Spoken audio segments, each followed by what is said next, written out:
Este es un podcast de Ibero 90.9.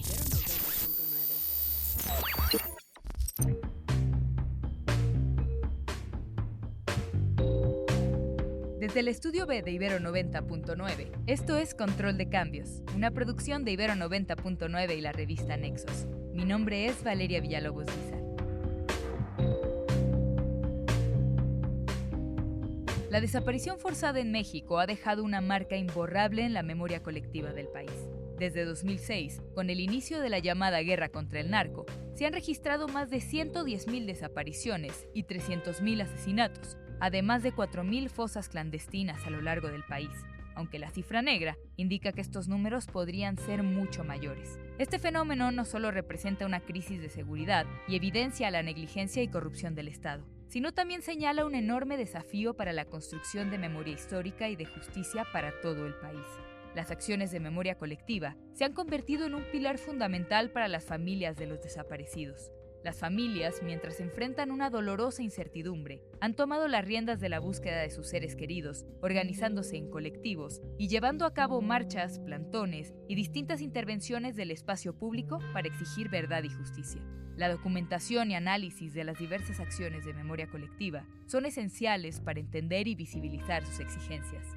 Proyectos como Las luchas por la memoria contra las violencias en México, un libro publicado por el Colegio de México, no solo registran las luchas sociales actuales, sino que también ofrecen una reflexión sobre los procesos históricos de la construcción de memoria en México, destacando la necesidad de un compromiso genuino por parte del gobierno para garantizar el acceso a la verdad, la justicia, la reparación y la no repetición de estos crímenes. Emilia Amezcua Bernal es egresada de la licenciatura en Relaciones Internacionales del Colegio de México. Emilia, a partir de la publicación del libro Las luchas por la memoria contra las violencias en México, publicado por el Colegio de México, ha reflexionado sobre las diversas luchas sociales y manifestaciones de memoria en México en los últimos 50 años. Cuéntanos sobre el libro y qué es lo que llamó particularmente tu atención de él.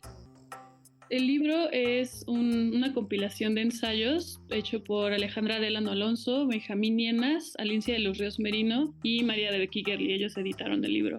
Y principalmente lo que me llamó la atención, diría que son 3 aspectos. La diversidad de perfiles que escriben en este libro. Tenemos desde activistas, artistas, buscadores, académicos, y creo que esto es un gran esfuerzo por la academia y por los editores de reconocer que se necesitan otro tipo de voces en las discusiones sobre este tema. También otra cosa que me llamó mucho la atención es la historización de los colectivos de búsqueda en México, porque creo que todavía no tenemos una referencia tan certera para saber y conocer cuáles son los esfuerzos que están haciendo desde hace tantos años, ¿no? Y creo que recordar toda la trayectoria que llevan no solo ayuda a aprender a buscar literalmente, porque muchas veces son los familiares quienes les enseñan al gobierno a buscar, sino también a reconocer el dolor por el que están pasando y el esfuerzo que tienen que dar a pesar de ese dolor, ¿no? Y la tercera cosa por la que me llamó la atención es porque creo que a lo largo de todo el libro la fuerza del testimonio siempre está presente. Siempre recuperan las voces de los familiares y creo que eso es algo fundamental que se tiene que empezar a hacer en el contexto de violencia actual. Hay una disputa por la memoria en los espacios públicos en México, no es algo que se ha vuelto muy común. Muchas veces vemos la lucha de la narrativa del Estado contra la narrativa de los familiares, algo que se hace evidente, por ejemplo, en levantar o en quitar monumentos o antimonumentos. Y ante esto surge la pregunta de quién puede contar la historia. Ahora, Emilia, mi pregunta es, ¿qué tipo de hallazgos muestra el libro en torno al trabajo conmemorativo? Y a esa pregunta, ¿a quién tiene derecho a narrar el pasado? Claro, esta pregunta es fundamental para el contexto actual de violencia, y es que creo que quién tiene derecho tiene mucho que ver con qué tipo de discursos se están diciendo. Mi primer ejemplo, los antimonumentos en Reforma, ¿no? Es una de las principales avenidas de la capital del país y recuerdan día con día que todas estas víctimas de todos estos hechos que representan todavía no tienen ni la justicia que merecen, o que tienen un proceso de justicia truncado y mal hecho, o que incluso el Estado todavía no reconoce su participación o la gravedad de los hechos. Otro momento que cuenta la memoria del lugar y de las personas que lo sufrieron es cuando se empezó a llenar la ciudad Juárez de cruces rosas.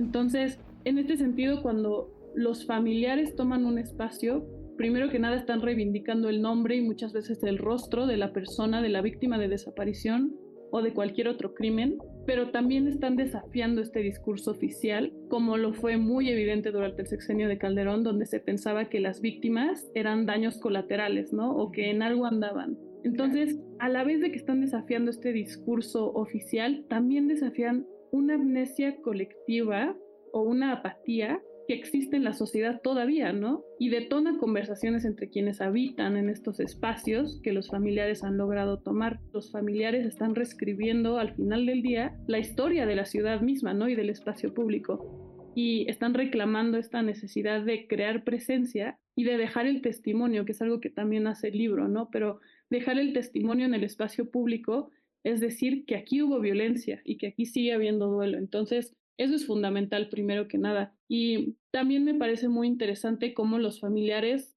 logran hacer de algo tan privado como el dolor algo público. Y esto es importante porque entonces te está empezando a decir quién puede contar la historia, ¿no? Al final del día, quienes están doliendo más son los familiares, quienes están doliendo más son ellos y ellos son quienes están haciendo estos actos de memoria. Las luchas en México por la memoria son en gran medida luchas sobre qué es lo que hay que recordar y cómo hay que recordarlo. Y tenemos ejemplos clarísimos como el memorial de las víctimas de la violencia en la Ciudad de México, que está en Reforma, casi enfrente de Campo Marte. Se hizo al final del sexenio de Calderón, donde no se puso ni un nombre de ninguna de las víctimas. Y supuestamente esto se hizo como para evocar el silencio, para evocar la reflexión, pero al final del día los familiares mismos fueron quienes dijeron, nosotros no vamos a formar parte de esto porque tu Estado no estás reconociendo a las víctimas. Entonces, la memoria se puede hacer desde muchos frentes, sin embargo, creo que siempre se tiene que tener en el centro cuáles son las necesidades de los familiares y de las víctimas. Es una suerte de derecho a autohistorizarnos, ¿no? De un presente muy inmediato, pero que también apunta a reflexiones sobre el presente y sobre el futuro, no solamente sobre el pasado. Y al final del día también es un esfuerzo de cómo quieres que sean recordadas las víctimas, ¿no? También uno de los ensayos en el libro menciona que el mero hecho de luchar por las legislaciones sobre las víctimas ya es una lucha por la memoria, aunque no parezcan. Y muchas veces es que las legislaciones o las instituciones no reconocen como tal a las víctimas o utilizan un lenguaje estigmatizador. Y este esfuerzo de poder decir tú como familiar cómo quieres que sea recordado la víctima también es un esfuerzo por la memoria. Y otro asunto complejo que ya mencionabas en este tipo de procesos es cómo difundir la memoria de las familias buscadoras al resto de la sociedad que o bien desconoce o es indiferente a la crisis de desaparición forzada, ¿no? ¿Qué tipo de hallazgos tiene el libro en relación con este asunto de la difusión y de la sensibilización masiva?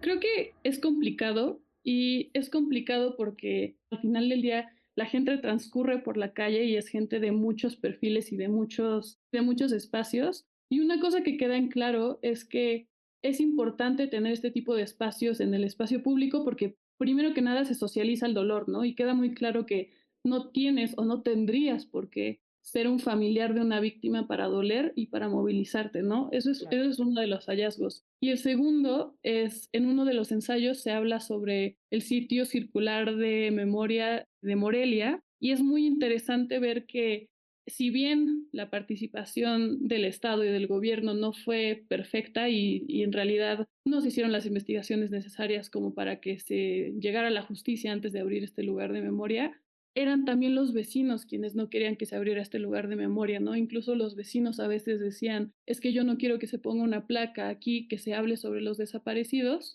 porque en algo andaban. Como que todavía este discurso de que las víctimas son culpables sigue presente en muchos círculos de la sociedad, lo cual es desafortunado. Y creo que estas acciones de memoria desafían también el discurso que ha permeado en la sociedad. Que son discursos que hay que combatir, por humanidad, pero también porque si de por sí las familias ya se encuentran en situaciones extremas donde muchas tienen que dejar sus trabajos para dedicarse a las búsquedas y se van aislando socialmente, que en tu comunidad, digamos, se ha señalado como esta persona, este ser querido tuyo desapareció porque en algo andaba, es un doble aislamiento, ¿no? O sea, te abandonan las autoridades, te abandona la familia, te abandona tu comunidad, te abandona el trabajo, ¿qué más puedes hacer, no? Ahora, el libro también dedica una parte a ilustrar el camino que justo recorre un familiar a partir de la desaparición de un ser querido, ¿no? Una experiencia que es política, pero que también es dolorosamente íntima. ¿Qué puedes contarnos al respecto? ¿Cómo se aborda esto en el libro? Creo que recupero en general 2 ensayos. Uno es de María de Becky Gerli, que habla pues sobre la historización de qué es lo que han hecho los familiares, y habla sobre el esfuerzo titánico que es comenzar a entender cómo hay que buscar y literalmente tener que enseñarle a las autoridades por qué las instituciones no están sirviendo, ¿no? Habla, por ejemplo, que en la primera ola de desapariciones, que fue durante la Guerra Sucia, se creó un sistema de llamadas de teléfono para ubicar a los desaparecidos, ¿no? Entonces, en realidad, esto no ayudaba a los familiares a encontrarlos, primero que nada, y tampoco ayudaba a prevenir. Y claro, esto te habla de que conceptos tan básicos como la prevención vienen desde la lucha de los familiares. Otro capítulo muy interesante del libro es el de Jorge Verástegui, que habla del ritual de espera. Y para mí esto es fundamental entenderlo porque sí podemos hablar y ver noticias sobre cómo las y los buscadores salen al campo o salen a buscar en vida o salen a pegar fichas, ¿no? Pero al final del día, ¿qué es lo que sabemos sobre cómo la están pasando, ¿no? ¿Qué están sufriendo? Y creo que el ritual de espera te enseña muy bien que esperar es hacer memoria, y mientras haces memoria puedes despertarte diario y decirle hola, ¿cómo estás? A la fotografía del desaparecido, o puedes seguir celebrando su cumpleaños, ¿no? Entonces, creo que entender cómo se siente la vida diaria de los familiares te sensibiliza como alguien que está fuera de esta lucha y te hace movilizarte al final del día. Creo que sentir es sinónimo de movilizarte. ¿Cómo crees que, como ciudadanos, debería interpelarnos este libro, más allá de cómo en general debería interpelarnos la crisis de desaparición forzada? Primero que nada, creo que siempre es enterarse, ¿no? Enterarse de lo que está pasando. Otra de las cosas que pinta muy bien el libro es la disputa de la memoria entre los familiares y el gobierno, y cómo tú como ciudadano también deberías estar pidiendo que los familiares tengan estos espacios, ¿no? En realidad, muchos de los proyectos que han habido de desaparición, te doy un ejemplo, el Memorial de las Víctimas de la Desaparición Forzada en El Quemado en Guerrero, han sido instrumentalizados por el gobierno, ¿no? Y al final del día, por muchos años, este memorial se ha visto interrumpido a petición de los mismos familiares que exigen que el gobierno, antes que hacer un proceso de memoria, garantice reparación y justicia, porque se abre entonces el debate sobre en qué momento se puede llevar a cabo un proceso de memoria de la mano del Estado, y también abre cuestionamientos sobre qué intereses o demandas responde cuando el Estado abre un proceso de memoria. Entonces creo que como ciudadanos podemos enterarnos, ¿no? Leer, informarnos y después cuestionar, ¿no? ¿Por qué, por ejemplo, se hizo un memorial como el que está en Reforma enfrente de Campo Marte cuando la Sedena y cuando la Marina han tenido pues tantos llamamientos por violaciones de derechos humanos, ¿no? ¿Por qué hacerlo ahí? ¿Por qué estamos queriendo hacer memoria desde el Estado, desde el Estado, cuando hay alrededor de 110,000 desaparecidos y la cifra sigue aumentando, ¿no?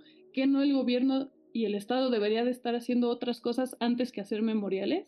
Claro, ¿no? Empezar a llevar a cabo procesos de justicia transicional cuando es ahora donde tenemos que estar buscando justicia y donde es ahora donde se tienen que resolver esos casos. No dejarlos pasar y ver un poco cómo vamos enmendando, ¿no? Y por último, creo que si bien este cuestionamiento a los procesos del Estado es muy válido como ciudadanos, también nos queda apoyar a los familiares en lo que necesiten, ¿no? Y muchas veces son en juntarse, abordar con los familiares y bordar el nombre de algún desaparecido, pero también puede ser en acompañar a la búsqueda, en dar apoyo económico, ¿no? En lo que se necesite.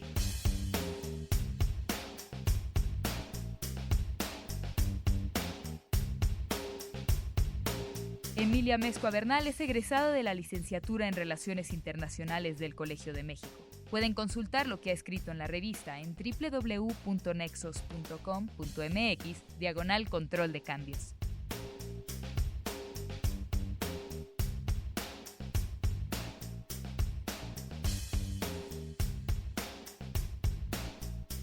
Muchas gracias por escuchar Control de Cambios, una producción de Ibero 99 y la revista Nexos. El guión de este episodio es de Melissa Casab y Valeria Villalobos Guízar. La producción es de Roxana Aguilar y Daniel Maldonado. La postproducción de Aldebarán Abraham. Mi nombre es Valeria Villalobos Guizar. Más podcasts, música y radio en vivo en Ibero 99.fm.